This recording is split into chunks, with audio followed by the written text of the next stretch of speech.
Hi there, I'm Dr. Stacia West, the co-founding director of the Center for Guaranteed Income Research at the University of Pennsylvania, and also an associate professor in the College of Social Work at the University of Tennessee. Really appreciate the invitation from the mayor and deputy mayor of the city of Seoul, as well as the International Forum on Safety Income, to speak with you today about guaranteed income programs in the United States. So there's actually a longer history than most of us know about guaranteed income in the United States. It actually started back in 1790 with Thomas Paine writing in Agrarian Justice, moving to Bertrand Russell, of course, a known philosopher and anarchist, writing a new social model that should combine the advantages of socialism and anarchism, and that basic income should be a vital component of that new society. Then, of course, Dr. King wrote in his response, a government response to poverty is both piecemeal and pygmy, called for a guaranteed income in his final book, Where Do We Go From Here? Chaos or Community? Then, surprisingly, President Nixon and the known economist Milton Friedman talked about a negative income tax and actually piloted a negative income tax in 7 cities, including places across the US, New Jersey, rural Iowa, North Carolina, Gary, Indiana, Seattle, and Denver. Our current guaranteed income experiments are, of course, led by Dr. Aisha Nyandoro with the Magnolia Mothers Trust, as well as with the former mayor of Stockton, California, Michael Tubbs. Let's talk a little bit about these guaranteed income experiments and their history. So as I mentioned, we had around 7 cities, the 1960s through the 1980s across the US, had a number of randomized controlled trials looking at the impact of a negative income tax on individual outcomes, including work and family life. Has a really fascinating story. Again, it was led by Moynihan and Nixon, and the initial results came out and they were pretty poorly presented and poorly reported on by the media. So the big headlines at the time were that guaranteed income is going to stop you from working and it's going to lead to divorce. I'll read you a quote from Moynihan. He says, "But we were wrong about guaranteed income. Seemingly it's calamitous. It decreases family or increases family dissolution by some 70%. It decreases work. Such is now the state of the science, and it seems to me we are honor bound to abide by it for the moment." So this is interesting, this for the moment, because what actually happened internally is the researchers were pressured to put out findings, and they even said this is going too fast. And so these findings came out. They actually had a second team of researchers come in and call out a couple of things with the research design that just really didn't make sense. For example, they were trying to study labor market effects without demand response for the labor market. And so what they ultimately found was this negligible reduction in work hours for 2-parent families.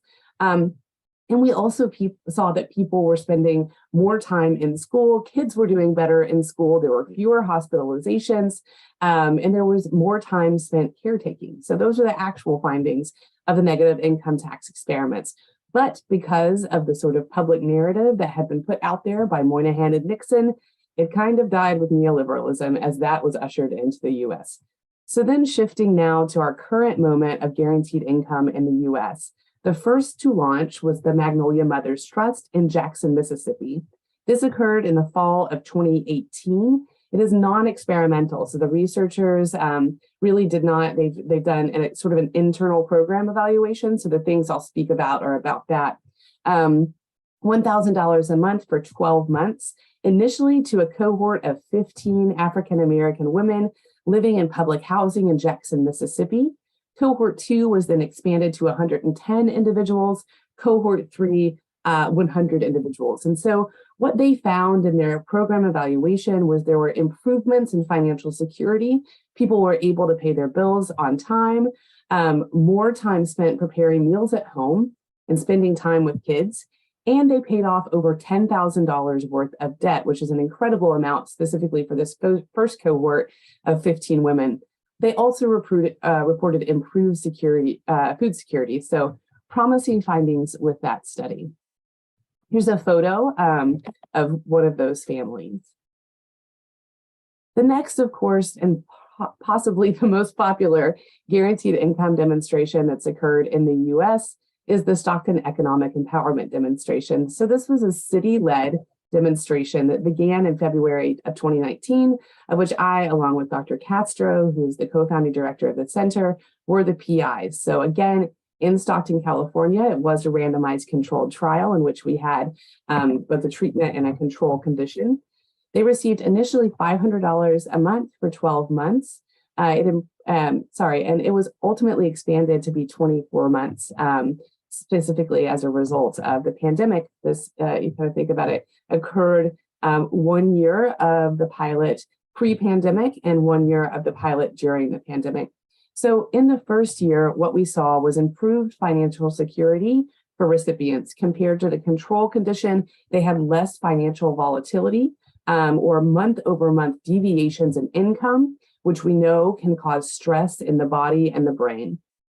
There was reduced anxiety and depression as measured by the Kessler-10 and the short form health survey 36.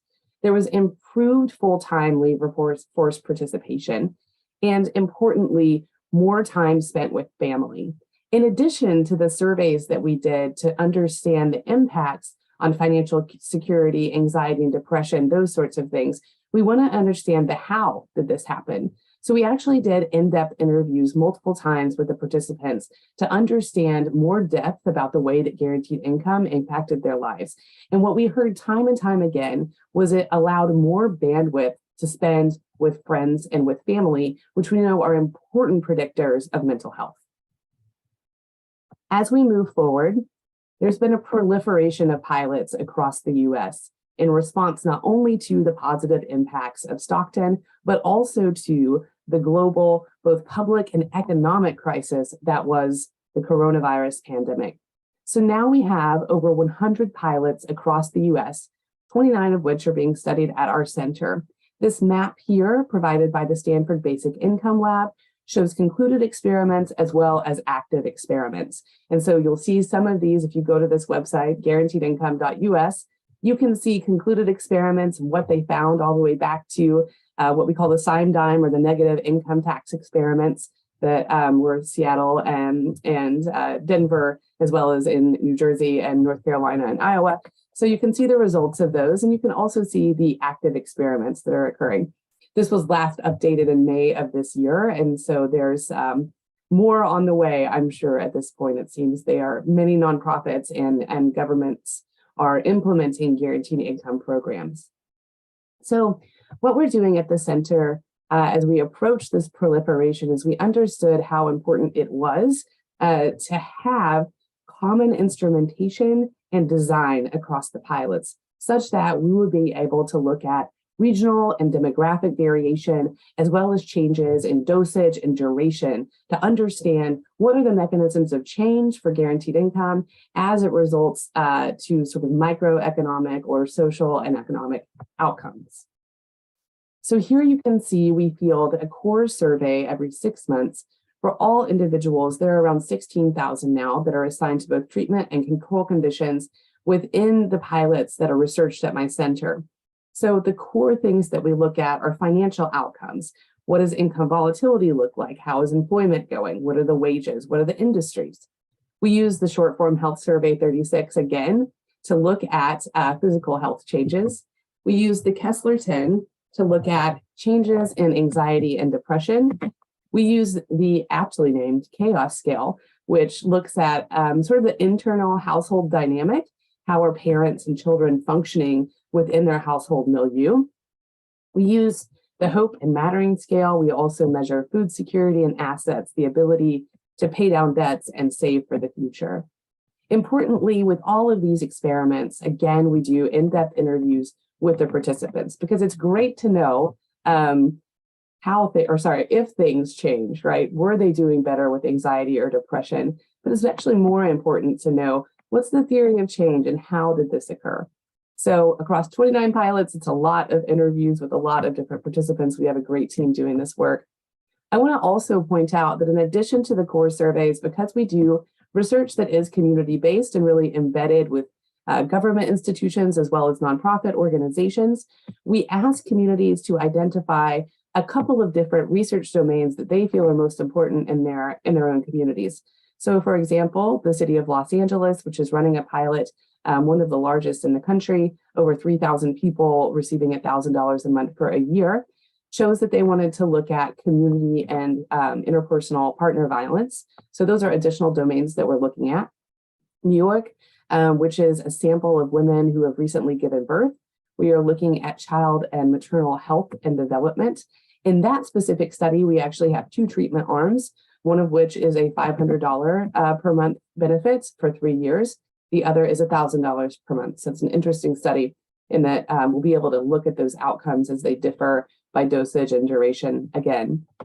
Santa Fe, New Mexico. So this is a pilot of actual community college students that are parents. And so we're looking at their progress in adult education, as well as childcare expenses and gaps that may exist. Madison, Wisconsin was very interested in transportation justice. And so that's one of the things that we're looking at in that pilot, as well as youth involvement in important developmental things like extracurricular activities and sports.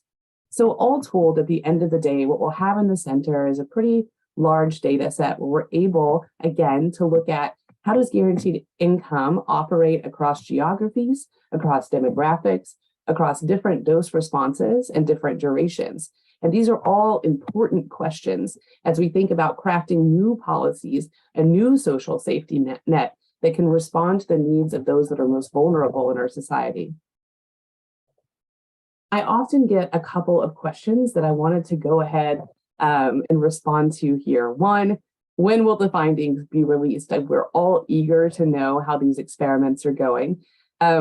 So the Stockton findings will be released at the end of this year into January of 2023. And additionally, we have other reports being scheduled out into the fall of 2023, all the way through the end of 2027. So we're very much in active data collection and analysis mode at the center right now. But we'll have those findings available to the public as the pilots conclude, and we have time for analysis. We don't want another situation like what happened with the negative income tax experiments. The other question that I often get is, how do people spend the money? This is a question that started actually back when we were researching Stockton. People are very curious, especially now that we have taxpayer money involved, as to how folks spend money. It's really no surprise for those of us in social work and social welfare that have worked with low-income families for our entire careers. We know that people in poverty that are struggling with material hardship and deprivation spend money really responsibly. So if you go to the site, guaranteedincome.us, you can then see different visualizations across each of the cities that shows a spending breakdown of how the money is spent. And no surprise, most of it is on food, housing, basic expenses, utilities, transportation, those sorts of things that people use to support their families. Additionally, on that site, you can see demographics and details of all the pilots that we study within the center. So you can see, again, the duration of the pilot, the different dosages, those sorts of things. It's a great resource to understand kind of the scope of research that's happening in the US.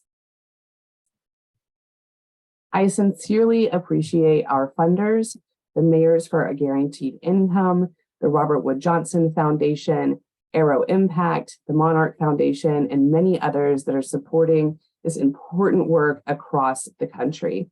Additionally, I'm incredibly grateful to be at all involved in the Safety Income Program of Seoul. It's been incredible to watch from afar. So I give deep gratitude to the Seoul Metropolitan Government for inviting me to speak today, as well as to Deputy Mayor Sang-Han Kim. I appreciate you. Take care.